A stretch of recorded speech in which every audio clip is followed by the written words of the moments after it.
Hi hello welcome to hash tag you. నా పేరు జకీర్. మనం అందరం కూడా గడిచిన కొన్ని రోజులుగా చూస్తున్నాం. అంతఃపురంలో కొట్టాటలు జరుగుతున్నాయి. అంతఃపురంలో వివాదాలు జరుగుతున్నాయి. అంతఃపురంలో చాలా సమస్యలు కొనసాగుతున్నాయి.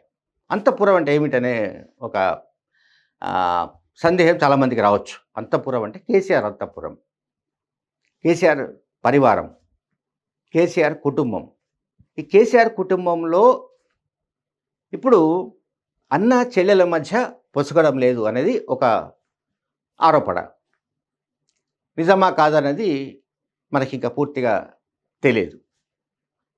అలాగే కేటీఆర్, హరీష్ వీటిద్దరూ కలిసి కవితను రాజకీయాల్లో అంటే ప్రధాన స్రవంతి రాజకీయాల్లో బీఆర్ఎస్ పార్టీలో క్రియాశీలమైన పాత్ర పోషించకుండా అడ్డుకుంటున్నారు అనేది ఇంకొక ఆరోపణ. ఇది కవిత మద్దతుదారుల ఆరోపణ. కవిత చాలా ఫెరోషియస్, మనందరికీ తెలుసు.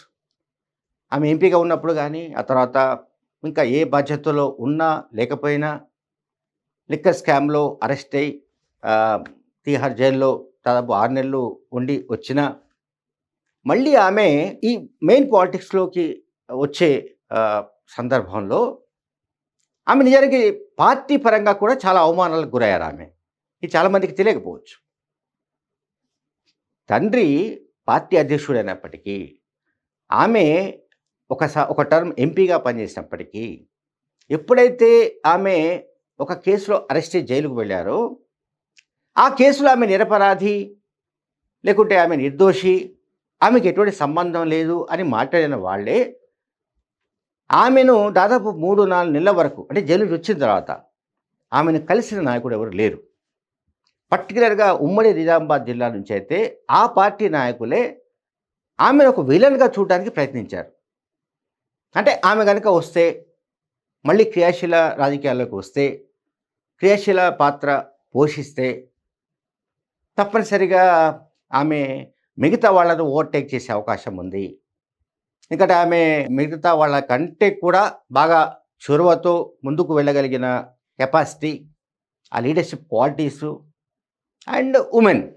సో ఈ ఈ అంశాల నేపథ్యంలో ఆమెను ఎట్లా రాజకీయంగా అణిచివేయాలి, లేదా బీఆర్ఎస్ పార్టీ నుంచి ఎంత దూరం పెట్టాలి, లేదా బీఆర్ఎస్ పార్టీలో ఆమెకు ప్రాధాన్యం లేకుండా ఎట్లా చేయాలి, ఈ స్కీమ్ ఒకటి నడుస్తుంది, అమలవుతోంది.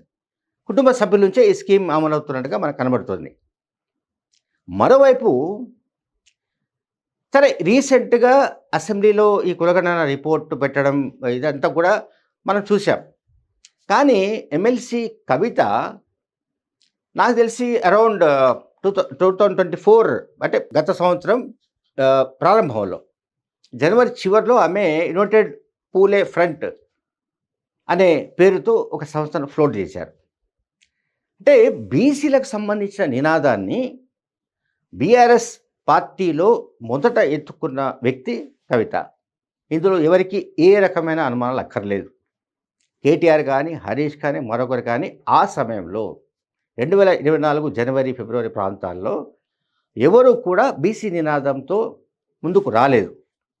కానీ కవిత బహుశా రాజకీయంగా ఈ ఈ బీసీ నినాదం, బీసీలకు సంబంధించిన అంశం ముందు ఇది ఖచ్చితంగా ఎజెండాపైకి రాబోతుంది, ఇదొక ఇంపార్టెంట్ డెవలప్మెంట్ కాబోతుంది అని ఆమె గ్రహించినట్టుగా మనకు అర్థమవుతుంది. అందువలన ఆమె ఈ యునైటెడ్ పూలే ఫ్రంట్ అని పెట్టి కార్యకలాపాలని కొనసాగిస్తున్నారు.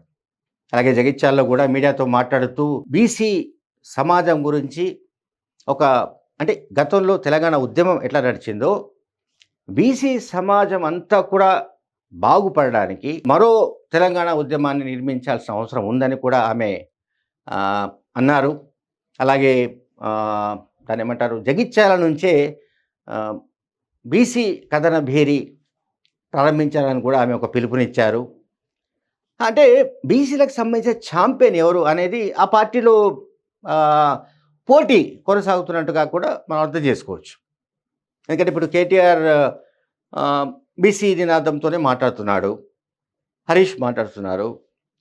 ఈ సర్వే తప్పు, ఇది అంతా కూడా అట్లా ఇట్లా ఇది ఏదో మళ్ళీ రీసర్వే జరపాలని డిమాండ్ ఏదో చేస్తున్నారు. సో, కవిత డిఫరెంట్ యాంగిల్‌లో దీన్ని ఉద్యమాన్ని తీసుకురావడానికి ఆమె ప్రయత్నిస్తున్నట్టుగా మనం గమనిస్తున్నాము. ఆమె ఎంత చాకచక్యంగా దీన్ని చొరవతో అంటే ఇప్పుడు కాంగ్రెస్ ప్రభుత్వం వచ్చిన తర్వాత మనం గమనిస్తే గతంలో ప్రగతి భవన్‌గా ఉన్న ఏదైతే మన బేగంపేటలో ఉన్న మాజీ ముఖ్యమంత్రి కేసీఆర్ క్యాంప్ ఆఫీస్ ఏదైతే ప్రగతి భవన్‌గా మనం పిలుచుకునే వాళ్ళమో దాని పేరు మహాత్మా జ్యోతిబా పూలే ప్రజాభవన్‌గా దాన్ని నామకరణం చేశారు కాంగ్రెస్ ప్రభుత్వం.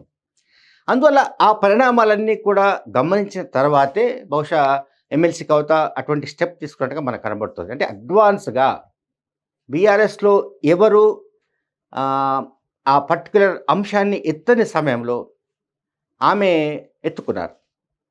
ఎప్పుడైనా సరే రాజకీయాల్లో ఎవరైనా సరే ముందుగా ఎవరైతే యుద్ధ రంగంలోకి వెళ్తారో, యుద్ధం జరిగే మైదానంలోకి ముందుగా ఎవరైతే వెళ్తారో వాళ్ళే విజేతగా నిలబడతారనేది చరిత్ర చెప్తోంది. ఇక్కడ బీసీలకు సంబంధించిన విషయంలో కూడా కవిత చేస్తున్న పనులు, కార్యక్రమాలు, ఇతర యాక్టివిటీస్‌ని ఎట్లా అణిచివేయాలి, లేకుంటే ఆమెకు ప్రాధాన్యం లేకుండా ఎట్లా చేయాలి, ఈ పర్టిక్యులర్ దాంతోటే వీళ్ళంతా బిజీగా ఉన్నట్టు కనబడుతుంది. అంటే ఇతర బీఆర్ఎస్ నాయకులందరూ కూడా.